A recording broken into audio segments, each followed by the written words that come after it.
Hello, আসসালামু আলাইকুম সবাইকে। মহিস ইনোভেশন ইংলিশ একাডেমির পক্ষ থেকে অসংখ্য ধন্যবাদ যথাসময়ে ক্লাসে জয়েন করার জন্য। আজকে আমরা রাইট ফর্ম অফ ভার্বের ৭ম ক্লাসটি করতে যাচ্ছি। যথারীতি খুবই গুরুত্বপূর্ণ ক্লাস এবং আজকে আমরা এমন একটি রুলস পড়তে যাচ্ছি, যে রুলসটি দেখে বিগত ১০ থেকে ১৫ বছরের কোশ্চেনগুলো যদি আমি দেখি, তাহলে আমরা দেখতে পাবো এমন কোনো বছর নাই যে এই রুলসটা থেকে পরীক্ষায় আসে নাই। হয়তো ২-১ বার বাদ যেতে পারে। এমনও দেখা গেছে যে অনেক সময় ২টা-৩টা সেন্টেন্সও আসছে। ২০১৬ সাল নাকি ১৭ সালে কন্ডিশনাল সেন্টেন্স থেকে ৩টা সেন্টেন্স আসছে। তাহলে ভেরি, ভেরি ইম্পোর্টেন্ট। সো প্রথমতেই আমরা কন্ডিশনাল সম্পর্কে কিছু কথা বলে নিই। তারপরে আমরা কন্ডিশনাল সেন্টেন্স নিয়ে কিছু কথা বলবো। তারপরে আমরা স্ট্রাকচার নিয়ে আলোচনা করব। ঠিক আছে? আমরা আমাদের বইয়ের ১৪ নম্বর পেজের একদম নিচের দিকে ৭ নম্বর পার্টিতে দেখো কন্ডিশনাল সেন্টেন্স।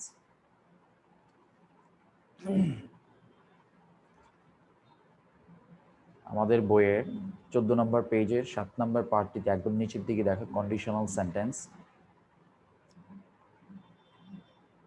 সবাই কি পেয়েছ? ওকে।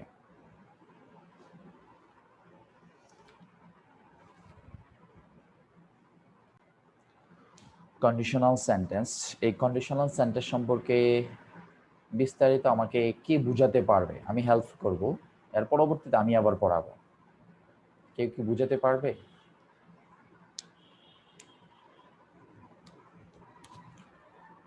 মনে আছে আমি যে পড়াইছি আগে?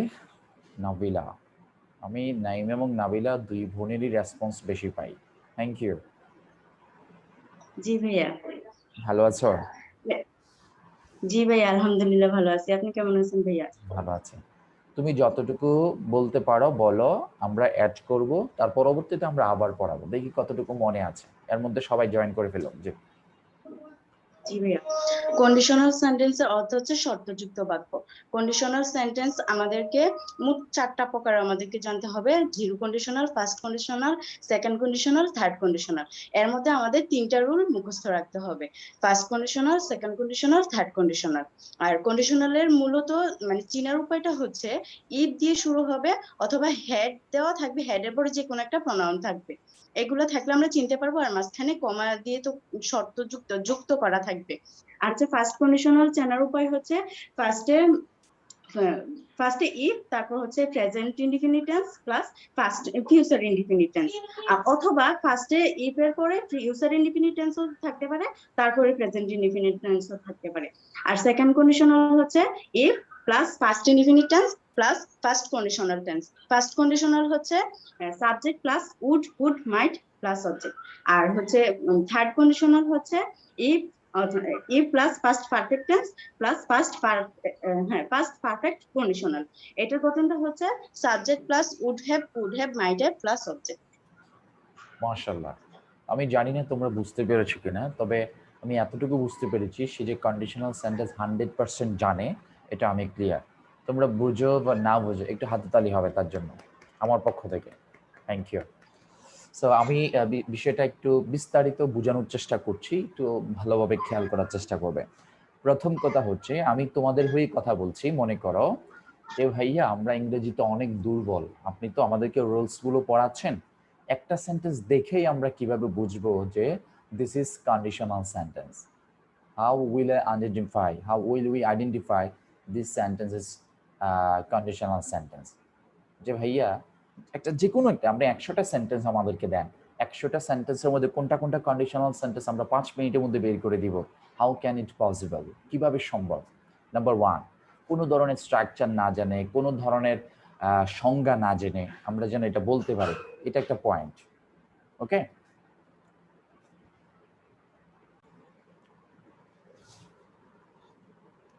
তাহলে আমরা কন্ডিশন সম্পর্কে একটু আলোচনা করি। স্টেপ বাই স্টেপ আমরা টোটাল বিষয়টা আলোচনা করব। আর যে বিষয়টা বুঝবা না সেটা একটু সাথে সাথে নোট ডাউন করে রাখবে। পরবর্তী আমি যখন প্রশ্ন পর্ব রাখবো তখন তোমরা প্রশ্ন করবে। ওকে? আচ্ছা। প্রথম কথা হচ্ছে কন্ডিশনাল সেন্টেন্সের কথা আপনি বলছেন ভাইয়া। প্রথম কথা হচ্ছে কন্ডিশনাল কি? দেখো কন্ডিশনাল কি? আমাদের বইয়ে খুব বিস্তারিত লিখেছি দেখো। যে 14 নম্বর পেজে একদম নিচের দিকে কন্ডিশন শব্দের অর্থ হচ্ছে অবস্থা বা শর্ত। আমরা সেটা সবাই জানি যে শানযুক্ত শব্দ থাকলে সেটা নাউন হয়, যেমন TION শান, শানযুক্ত শব্দ থাকলে কি হবে, সেটা নাউন হবে। এই কন্ডিশন শব্দটা অ্যাডজেটিভ, এই কন্ডিশন শব্দটার অ্যাডজেটিভ হচ্ছে কন্ডিশনাল। আমরা জানি যে AL যুক্ত শব্দগুলো অ্যাডজেটিভও হয়, ঠিক আছে, কন্ডিশনাল। সেটা আমরা চেঞ্জিং ওয়ার্ডসে আমরা শিখেছিলাম যে কন্ডিশন নাউন কিভাবে চিনবো, অ্যাডজেটিভ কিভাবে চিনবো, ভার্ব কিভাবে চিনবো, অ্যাডভার্ব কিভাবে চিনবো। কন্ডিশনাল শব্দের অর্থ হচ্ছে শর্তযুক্ত, আর সেন্টেন্স শব্দের অর্থ হচ্ছে বাক্য। তাহলে আমি যদি এখন কন্ডিশনাল সেন্টেন্সটাকে একসাথে বলি, তাহলে আমাকে বলতে হবে কন্ডিশনাল সেন্টেন্স মানে হচ্ছে শর্তযুক্ত বাক্য। আমার সাথে সাথে একটু বলার চেষ্টা করবে, যদিও আমি শুনবো না, এটা নিজ তাগিদে নিজ প্রয়োজনে তোমরা বলার চেষ্টা করবে, ঠিক আছে। যদি আমরা সরাসরি হতো সবাইকে পড়তে বলতাম, কারণ আমরা জানি যে আমরা ক্লাস 5-এর স্টুডেন্টের মতো করে শিখছি, সো আমাদেরকে ক্লাস 5-এর স্টুডেন্টের মতো করে কিছু বিহেভিয়ার আমাদেরকে দেখাইতে হবে। হ্যাঁ, তাহলে কন্ডিশনাল সেন্টেন্স মানে কি, শর্তযুক্ত বাক্য। শর্তযুক্ত বাক্য, যাতে করে তোমাদের ক্লাসের পড়াটা ক্লাসে অনেকটা ক্লিয়ার হয়ে যায়। হ্যাঁ, তোমরা যখন কথা বলবে তখন তোমাদের জড়তাটা ক্লিয়ার হবে, তোমরা যখন শুনবে তখন তোমাদের লিসেনিং স্কিল বাড়বে, তোমরা যখন বারবার বলবে একই পড়া তাহলে তোমাদের পড়াটা মুখস্থ হয়ে যাবে, পরবর্তীতে পড়ার আর খুব একটা সুযোগ এবং সময় নষ্ট করার তোমাদের দরকার হবে না। তাহলে সুতরাং আমরা বলতে পারি কন্ডিশনাল সেন্টেন্স শব্দ অর্থ হচ্ছে শর্তযুক্ত বাক্য। তাহলে কন্ডিশন হচ্ছে নাউন, কন্ডিশনাল হচ্ছে অ্যাডজেটিভ, সেন্টেন্স শব্দের অর্থ বাক্য, কন্ডিশনাল সেন্টেন্স শব্দের অর্থ শর্তযুক্ত বাক্য। এতটুকু তো সবাই আমরা বুঝতে পেরেছি, রাইট? একটু রেসপন্স করবে, হ্যাঁ। তোমরা যদি না বুঝে থাকো তাহলে আমি হয়তো আবার পিছনে যেতে হবে, তাহলে সেই জন্য তোমরা একটু রেসপন্স করবে, ওকে। আর এখন দেখো যে ভাই আপনি যে একটু আগে একটা কথা বললেন যে যে কোনো সেন্টেন্স আমরা কোনো ধরনের সংজ্ঞা বা স্ট্রাকচার না জেনেই যেন আমরা বলতে পারি যে এটা একটা কন্ডিশনাল সেন্টেন্স, সেটা কিভাবে সম্ভব? একটু স্ক্রিনের দিকে খেয়াল করো, আমি লিখে দিচ্ছি এবং তোমরাও সাথে সাথে লিখবে, হ্যাঁ, সাথে সাথে লিখবে। কয়েকটা ক্লু থাকতে পারে, কয়েকটা ক্লু। যেমন এক নাম্বার হচ্ছে কোনো সেন্টেন্সের শুরুতে ইফ থাকতে পারে। লিখো, কোনো সেন্টেন্সের শুরুতে কি থাকতে পারে, ইফ থাকতে পারে। 2 নাম্বার হচ্ছে কোনো সেন্টেন্সের শুরুতে হ্যাড থাকতে পারে এবং হ্যাডের পরে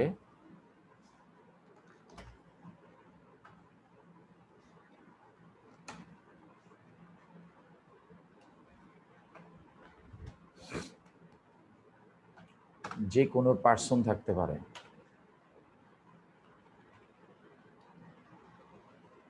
যে কোনো পার্সন থাকতে পারে, যে কোনো ধরনের পার্সন, এটা I, we, you, he, she, that, it, noun singular বা নাউন প্লুরাল যাই হোক না কেন, যে কোনো পার্সন থাকতে পারে। লিখো।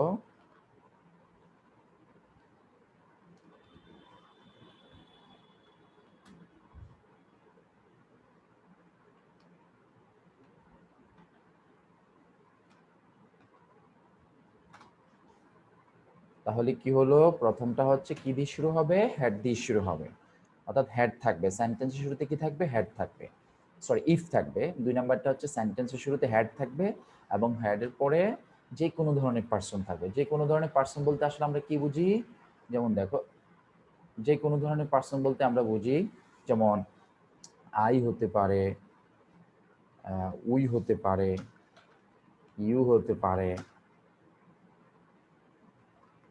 হি হতে পারে, শি হতে পারে, ইট হতে পারে, দে হতে পারে, ঠিক আছে। তারপরে হচ্ছে নাউন,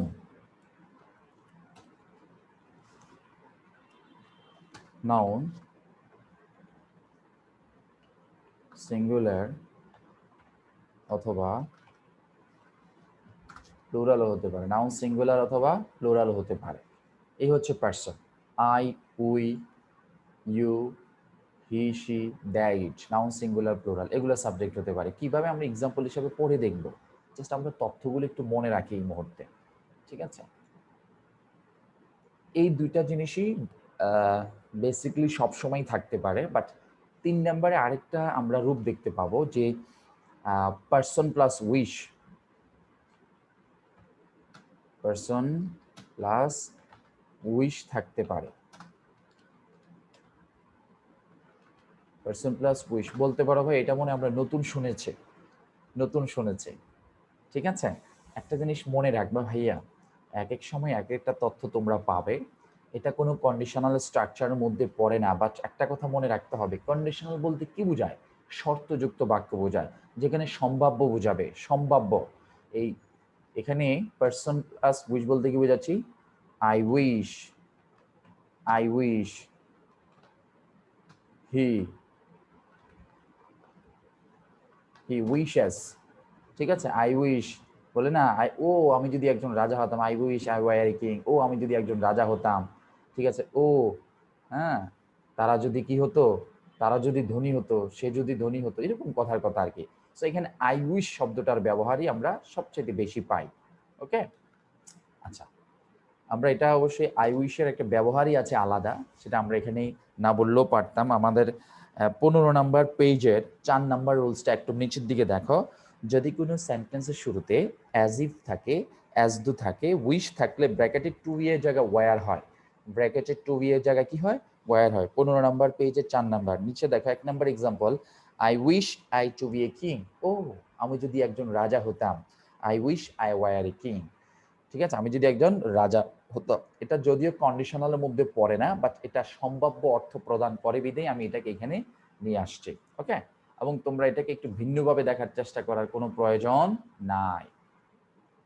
তাহলে আমরা ধরে নিব প্রথম দুইটাই হচ্ছে আমাদের জন্য ইম্পর্টেন্ট, বাট পরবর্তীতে আমরা যেটা শিখলাম সেটা হচ্ছে যে এটা কন্ডিশনাল বা সম্ভাব্যযুক্ত অর্থ প্রদান করে।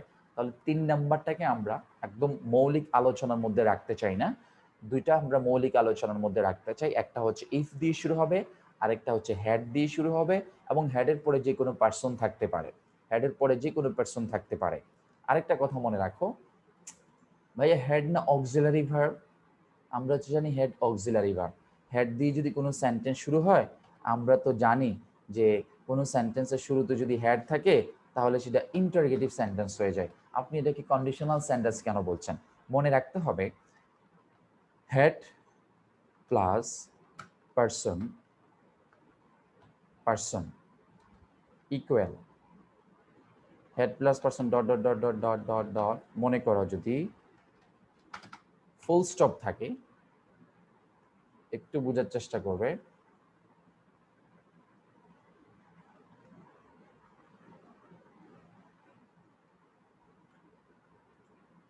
Had plus person plus dot dot যদি থাকে তাহলে মনে করবে যে এটা অ্যাসার্টিভ সেন্টেন্স।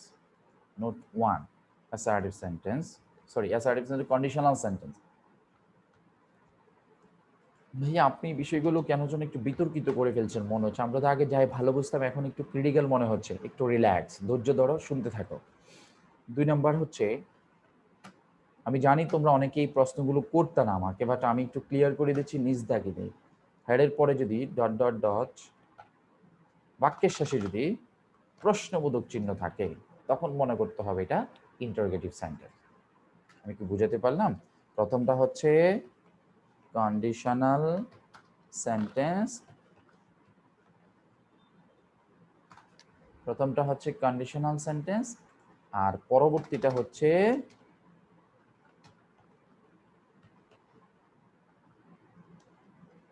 Interrogative sentence. তাহলে হ্যাড নিয়ে আমরা একটু নতুন তথ্য পাচ্ছি যে হ্যাড দুইটা সেন্টেন্সে হতে পারে, হয় ইন্টারোগেটিভ সেন্টেন্স না হয় কন্ডিশনাল সেন্টেন্স।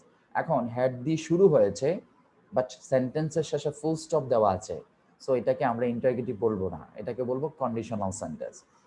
কারণ আমরা জানি ইন্টারোগেটিভ সেন্টেন্সের শেষে প্রশ্নবোধক চিহ্ন থাকে, যেটাকে সাইন অফ ইন্টারোগেশন অথবা note of interrogation, time of interrogation আমরা বলে থাকি। তাহলে হ্যাড প্লাস পার্সন দিয়ে শুরু হওয়ার পরে যদি কোনো বাক্যের শেষে ইন্টারোগেটিভ প্রশ্নবোধক চিহ্ন থাকে, তখন সেটাকে আমরা ইন্টারোগেটিভ সেন্টেন্স বলবো। যে ভাই দুই একটি এক্সাম্পল যদি আমাদের দিয়ে আলোচনা করেন তাহলে আমরা বুঝতে সুবিধা হবে। আসলে ভাইয়া আমরা শুধু এখন কি করতেছি, identify the sentence which sentence is conditional sentence. যে আমি 10টা সেন্টেন্স দিলাম, তোমরা সহজে কিভাবে বলতে পারো যে এটা কন্ডিশনাল সেন্টেন্স। আমরা যদি আমাদের বইও যদি খেয়াল করি, এক্সাম্পলগুলো দেখলে আমরা ক্লিয়ার হব। আচ্ছা, আমরা একটু 17 নম্বর পেজে চলে আসি। 17 নম্বর পেজে এটা একটু স্ক্রিনশট দিয়ে রাখো, আগে একটু স্ক্রিনশট দাও সবাই, এটা একটু স্ক্রিনশট দাও, সবাই একটু স্ক্রিনশট দাও।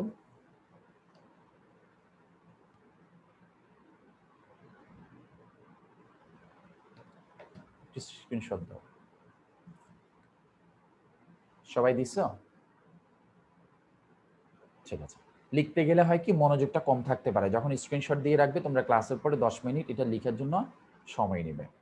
যেমন 17 নম্বর পেজের যে রাইট ফর্ম অফ ভার্বের যে এক্সারসাইজগুলো আছে আমরা একটু সেখানে যেতে চাই। এটা 3 নাম্বার অপশনে, 3 নাম্বারে দেখো A B C D E F G 7টা সেন্টেন্স আছে। আচ্ছা, কে কে বলতে পারবে যে এখানে কোন সেন্টেন্সটা কন্ডিশনাল সেন্টেন্স? আমাকে একটু কষ্ট করে, যে এখানে 7টা sentence A B C D E F G, আমাকে যদি কেউ বলতে পারো তাহলে বলো যে ভাইয়া 1 হচ্ছে কন্ডিশনাল সেন্টেন্স, 2 হচ্ছে কন্ডিশনাল সেন্টেন্স, 3 হচ্ছে কন্ডিশনাল সেন্টেন্স। এভাবে একটু হাত দিয়ে দেখাও তো আমাকে, দেখি তোমরা বুঝতে পারছো কিনা যে এখানে কোন সেন্টেন্সটা কন্ডিশনাল সেন্টেন্স। একটা আঙ্গুল দিয়ে দেখাবো, আঙ্গুল দিয়ে, 1 হলে 1 আঙ্গুল, 2 হলে 2 আঙ্গুল, 3 হলে 3 আঙ্গুল। এভাবে দেখাও তো কোনটা কোন কন্ডিশনাল, কোনটা কন্ডিশনাল সেন্টেন্স। আমি দেখতে পাচ্ছি যে সবাই 1 আঙ্গুল দেখাচ্ছে, তবে অনেকেই কোনো রেসপন্স নাই, যেমন নাজনীন, জিহান আক্তার, আসমা আক্তার, তারপর হচ্ছে অন্তর, ফাহমিদা আপু, তারপর হচ্ছে জাকিয়া, ওনাদের কোনো রেসপন্স নাই, আফরুজা আপু। দেখো ভাইয়া একটু মনোযোগ রাখতে হবে এখানে। কে বলতে পারবে যে এটা কেন কন্ডিশনাল সেন্টেন্স? নুসরাত আপু বলো। আসসালামু আলাইকুম ভাইয়া। জি ভাইয়া, ওয়ালাইকুম আসসালাম।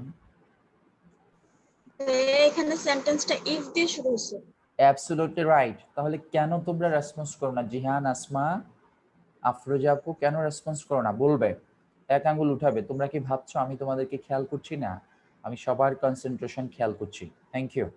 আমরা একটু 4 নম্বরে চলে যেতে চাই। 4 নাম্বার যেই ইয়াটা আছে, 4 নাম্বারের মধ্যে 7টা সেন্টেন্স আছে। কোন সেন্টেন্সটা কন্ডিশনাল সেন্টেন্স একটু আমাদেরকে আঙ্গুল দিয়ে দেখাবে। 1 2 3 4 এরকম। সবাই দেখছি যে 3 আঙ্গুল দেখাচ্ছে। জিহান দেখাচ্ছে কত আঙ্গুল? 1 আঙ্গুল, 3 আঙ্গুল। সবাই দেখাচ্ছে 3 আঙ্গুল। Thank you so much. So আমি এটা বুঝাতে পেরেছি যে আমাদের স্ট্রাকচার এবং সংজ্ঞা জানা ছাড়াই যে আমরা কন্ডিশনাল সেন্টেন্স ধরতে পারছি। If he had, fine. আচ্ছা, 7 নাম্বারের মধ্যে 7 নাম্বারে এখানে 7টা সেন্টেন্স আছে। আমাকে একটু দেখাও যে কোনটা কন্ডিশনাল সেন্টেন্স। গুড। আমি দেখব কে কত ফাস্ট দেখাইতে পারো। Thank you so much, thank you, মাশাআল্লাহ। ওকে, তারপরে আমরা আসি একটু 9 নাম্বারের কোনটা কন্ডিশনাল সেন্টেন্স। 9 নাম্বারে দেখো, এটা ধরতে পারাটাও ইম্পর্টেন্ট। অনেকে হয়তো মনে মনে ভাবছো ভাই আগে তো বলতেও পারতাম না যে কোনটা কন্ডিশনাল সেন্টেন্স। থাকতে পারে। তারপর হচ্ছে 10 কোনটা কন্ডিশনাল সেন্টেন্স আমরা বলতে চাই না, বাট কন্ডিশনালের মতো অর্থ প্রদান করে এমন কোনো ক্লো কি এখানে আছে? কোন সেন্টেন্সটাতে আছে? এনি আক্তার আপু অলরেডি দেখাই দিচ্ছে, যে জিহান দেখাই দিচ্ছে 3 নাম্বার। 3, গুড। 3 এবং 4 স্পেসিফিক ভাবে বলতে গেলে 3 নাম্বার, কারণ এখানে হ্যাড দিয়ে শুরু হয়েছে, হ্যাড, এবং বাক্যের শেষে প্রশ্নবোধক চিহ্ন নাই। So this is conditional sentence, ঠিক আছে। আর 4 নাম্বারটা দেখো, আই উইশ আই স্ট্যান্ডার্ড, ঠিক আছে। এখানে দেখো আই উইশ দিয়ে শুরু হয়েছে, সেটাকে আমরা কন্ডিশনাল সেন্টেন্স বলতে চাই না। তাহলে কাউকে যদি আমি প্রশ্ন করি, আমরা তো জানি যে সেন্টেন্স সাধারণত 2 ধরনের, ঠিক আছে, একটা অ্যাসারশন অনুযায়ী, একটা স্ট্রাকচারাল অনুযায়ী। অ্যাসারশন অনুযায়ী সেন্টেন্স 5 প্রকার: assertive, interrogative, imperative, objective, exclamatory. Structural 3 ধরনের: সিম্পল, কমপ্লেক্স, কম্পাউন্ড। এর আগে যদি আমি বলি, একটা হচ্ছে কনভার্সনাল, একটা ট্রান্সফরমেশনাল। কনভার্সনাল সেন্টেন্স হচ্ছে 2 ধরনের, একটা হচ্ছে তোমাদের এই যে এই কনভার্সনাল, আর একটা হচ্ছে স্ট্রাকচারাল। আর ট্রান্সফরমেশনাল যেটা হচ্ছে সিম্পল, কমপ্লেক্স, এটা না, ভয়েস, ন্যারেশন, ডিগ্রিগুলো। তাহলে আই উইশ এটা কি অ্যাসার্টিভ সেন্টেন্স? এটা কি ইন্টারোগেটিভ সেন্টেন্স? এটা কি ইম্পারেটিভ সেন্টেন্স? এটা কি অবজেক্টিভ সেন্টেন্স? একটু একটু না আমাদের কাছে কনফিউজ থেকে যায়, ঠিক আছে। তো সো আমরা এটাকে কন্ডিশনাল সেন্টেন্সও বলতে পারি, তবে বলছি না, বলতে পারি ইচ্ছা করলে অর্থের দিকে দৃষ্টিকোণ থেকে, অর্থের দৃষ্টিকোণ থেকে, যেখানে সম্ভাব্য বোঝায়। ও আমি যদি পরীক্ষায় ফার্স্ট হতাম, ও আমি যদি পরীক্ষা পাস হতাম। অ্যাসার্টিভ সেন্টেন্স কি? যেখানে সাধারণ বিবৃতি বোঝাতে আমি যাই, আমি যাই না। প্রশ্নবোধক মানে কি? যেখানে প্রশ্ন করা বোঝাবে। ইম্পারেটিভ মানে কি? যেখানে আদেশ, উপদেশ, অনুরোধ, রিকোয়েস্ট বোঝাবে। অপটেটিভ মানে কি? যেখানে প্রার্থনা বা ইচ্ছা প্রকাশ করা বোঝাবে। ঠিক আছে? যেমন মে দিয়ে শুরু হয়, লং লিভ দিয়ে শুরু হয়। তারপরে হচ্ছে এক্সক্লেমেটরি কি? যেখানে আশ্চর্যবোধক শুরু হবে, যেখানে what a, what and, how plus adjective, interjection ওয়ার্ডগুলো দিয়ে শুরু হবে। সো এটা অপটেটিভের ক্ষেত্রে আমরা একটু প্রাসঙ্গিক ইচ্ছা পোষণ করা, আর ইচ্ছাটা হচ্ছে কি যেটা সম্ভব, আর এটা কিন্তু অসম্ভব বোঝাচ্ছে যে আমি যদি হতে পারতাম, তাহলে হতে পারা আর হতে পারতাম ভিন্ন জিনিস। তাহলে এটা আমাকে অপটেটিভের পাশাপাশি আমরা ইচ্ছা করলে আমরা কন্ডিশনাল সেন্টেন্সও বলতে পারি। তার পরবর্তীতে আমরা আসতে চাই যে 17 নম্বরে কোন সেন্টেন্সটা এক্সক্লেমেটরি সেন্টেন্স, আমাকে একটু ক্লিয়ার করো। অলরেডি অনেকে খুঁজে রেখে দিয়েছে, তামান্না দেখলাম যে হাত মনে আগেই তুলে রেখেছিল। মাশাআল্লাহ, থ্যাংক ইউ। যে এরপরে কোনটা ভাই আমাদেরকে জিজ্ঞেস করতে পারে। 20-এর কত নাম্বারটা? 20-এর। মাশাআল্লাহ, মাশাআল্লাহ। আই থিংক আমি সাকসেস, যেটা বুঝাতে পেরেছি যে তোমরা সেন্টেন্স দেখে বলতে পারো। সবাই কি এখন বুঝতে পেরেছো? Thank you. এখন আমরা আলোচনায় যেতে পারি। তাহলে আমরা যে কোনো সেন্টেন্স দেখেই এখন আমরা বলতে পারছি যে কোনটা কোনটা কন্ডিশনাল সেন্টেন্স। 3টা ক্লু আমরা শিখেছি। একটা হচ্ছে ইফ দিয়ে শুরু হবে, একটা হচ্ছে হ্যাড দিয়ে শুরু হবে, তবে বাক্যের শেষে ফুল স্টপ থাকতে হবে। 3 নাম্বার হচ্ছে আই উইশ, অর্থাৎ উইশ দিয়ে শুরু হবে, যে কোনো পার্সন থাকতে পারে। ঠিক আছে? এই উইশটাকে আমরা সরাসরি কন্ডিশনাল সেন্টেন্স বলতে চাই না, অর্থের দৃষ্টিকোণ থেকে সম্ভাব্য বোঝায়, সেজন্য আমরা সেটাকে কন্ডিশনালে কাতারে রাখতে পারি, বাট কন্ডিশনালের মধ্যে আমরা পারফেক্টলি বলছি না। কেউ আবার প্রশ্ন করো না, ভাইয়া এটা কিভাবে কন্ডিশনাল হলো? বলেই তো দিচ্ছি কিভাবে হলো, এই প্রশ্নটা কেন আবার পরে করবে? তোমাদের মধ্যে থাকতে পারে। আচ্ছা, এবার আমরা জানবো কন্ডিশনাল সেন্টেন্স কয় ধরনের। কন্ডিশনাল সেন্টেন্স সাধারণত 4 ধরনের। তোমরা যে কোনো বইয়ে, গতানুগতিক বইয়ে তোমরা 4 ধরনের ব্যবহার পাবে। একটা হচ্ছে, আমার সাথে সাথে সবাই একটু বল, zero conditional, first conditional, second conditional, third conditional. সবাই বলো তো, সবাই 5 বার বলো। Zero conditional, first conditional, second conditional, third conditional, 5 বার বলো।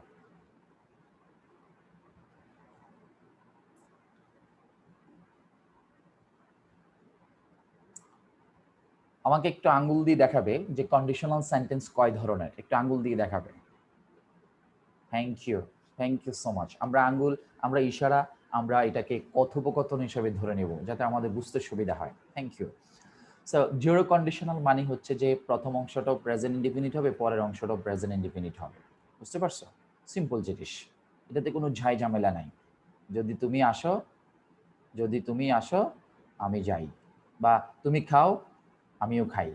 ঠিক আছে? তুমি খাও না, আমরা বলি না এই তুমি খাও না আমিও খাই, এই তুই খা আমিও খাই। কথা কি বুঝে গেছে? প্রেজেন্ট, দুইটাই কি প্রেজেন্ট আমরা ব্যবহার করব। জিরো কন্ডিশনাল, এটা ভাইয়া পরীক্ষা কত পার্সেন্ট আসে, কবে আসছে আমি জানি না, গত 15 বছরে কখনো আসছে কিনা আমি জানি না। দ্যাটস ওয়াই আমরা এটাকে অ্যাভয়েড করার চেষ্টা করব, আমরা বাকি 3টা কন্ডিশনাল সেন্টেন্স শেখার চেষ্টা করব। না ভাইয়া জিরো কন্ডিশনাল মনে হয় একটু কঠিন, সেজন্য আপনি এটাকে একটু হাইড করতেছেন, স্কিপ করতেছেন, বিষয়টা এমন নয়। প্রথমটা প্রেজেন্ট ইনডিফিনিট হলে পরেরটা প্রেজেন্ট ইনডিফিনিট হবে, এটা আবার কঠিনের কি আছে, ঠিক না? আচ্ছা, এখন first conditional, second conditional, third কন্ডিশনালটা কি সেটা নিয়ে আমাদের ব্যাখ্যা বিশ্লেষণের সুযোগ সময় আমাদের আসছে। ওকে, সবাইকে এতটুকু ক্লিয়ার? Thank you. তাহলে আমরা এতক্ষণ ধরে যে বিষয়টা আলোচনা করতে চেয়েছিলাম, সারাংশ যদি আমি বলতে চাই এক কথায়, যে কন্ডিশনাল শব্দের অর্থ কি? শর্তযুক্ত। সেন্টেন্স শব্দের অর্থ কি? বাক্য। কন্ডিশনাল সেন্টেন্স শব্দের অর্থ কি? শর্তযুক্ত বাক্য। যে কোনো ইংরেজি সেন্টেন্স আমরা দেখিয়ে যেন বলতে পারি যে কন্ডিশনাল সেন্টেন্স। কিভাবে বুঝবো? সেন্টেন্সের শুরুতে ইফ থাকতে পারে, সেন্টেন্সের শুরুতে হ্যাড থাকতে পারে, তবে হ্যাড থাকলে শর্ত হচ্ছে বাক্যের শেষে ফুল স্টপ থাকতে হবে, আর যদি প্রশ্নবোধক চিহ্ন থাকে সেটাকে ইন্টারোগেটিভ বলতে হবে। 3 নম্বরে আমরা আরেকটা সেন্টেন্স দেখেছি যে যে কোনো সেন্টেন্স উইশ দিয়ে শুরু হতে পারে, দ্যাট মিনস উইশের আগে সাবজেক্ট থাকবে। ঠিক আছে? এই হচ্ছে বিষয় আমাদের। তো যাই হোক, আমরা কন্ডিশনাল সেন্টেন্স খুব ভালোভাবে বুঝতে পেরেছি, এবং কন্ডিশনাল সেন্টেন্স 4 ধরনের, zero conditional, first conditional, second conditional, third conditional. আমরা পরবর্তীতে বিস্তারিত আলোচনা করব। Thank you.